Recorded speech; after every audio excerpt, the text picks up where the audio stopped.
सभी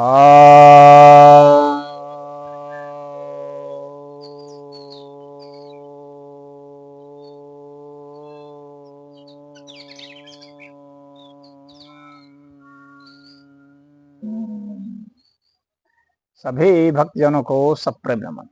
तो आज मैं आपके समक्ष श्रीमद् भगवद गीता के 18वें अध्याय के 40वें श्लोक की व्याख्या करने जा रहा हूँ। यह श्री भगवान वाच अर्थात श्री भगवान कहते हैं, न तदस्ति पृथिव्याम वा दिवी देवेशु वा पुनः सत्वं प्रकृतिजैर्मुक्तं यदेभिः स्यात् त्रिभिर्गुणैः। अर्थात इस पृथ्वी में अर्थात पृथ्वी का यहाँ पर एक सिर्फ शब्दार्थ नहीं लेना चाहिए। पृथ्वी का मतलब जितने भी ये लोग वगैरह हैं वो सब समझ लीजिए आप। जितने भी पदार्थ जगत है सब इस पृथ्वी में या स्वर्ग में या देवताओं में या इसके सिवाय भी जो कुछ है, जो कि ये सब जितने हैं ये सब क्या हैं, ये प्रकृति से उत्पन्न हुए हैं। और प्रकृति के जो 3 गुण है ना, इन्हीं 3 गुणों से ये सब उत्पन्न हुए हैं।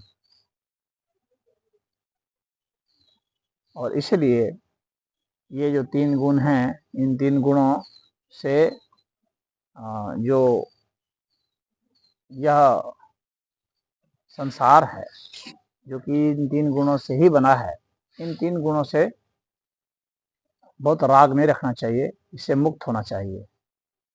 और जब इन 3 गुणों से ही बना हुआ यह संसार है, चाहे पृथ्वी है, चाहे कोई भी लोक आप देख लें, चाहे देवता हैं, जो कि ऊर्जा की बात समझी जा सकती है, तो भगवान कह रहे हैं कि 3 गुण हैं, सत्व गुण, रजगुण, तम गुण, इन्हीं 3 गुणों से हैं बने हुए।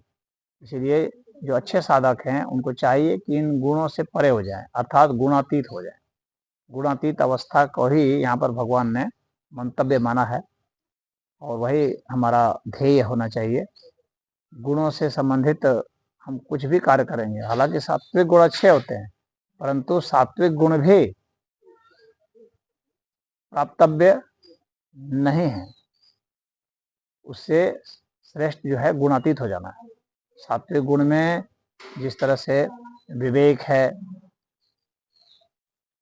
और सत्कर्म हैं, ये सात्विक आहार हैं, सात्विक धृतियाँ हैं, सात्विक सुख हैं, जिसका कि भगवान ने पिछले के श्लोकों में वर्णन किया है, जिसका मैंने बताया भी था।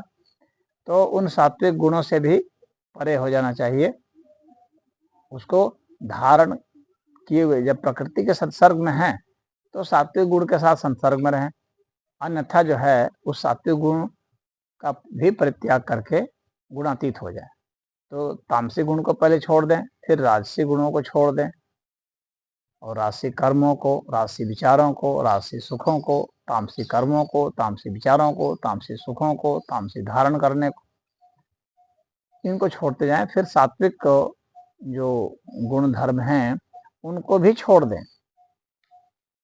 ऐसा नहीं कि उनको पकड़े रहें, तो उनको भी छोड़ देना बहुत जरूरी है, अन्यथा फिर वह भी बंधन का कारण होता है। जो प्रसन्नता होती है, जो विवेक होता है, जो भी उससे संबंधित है, उन सबको भी छोड़ देना होता है।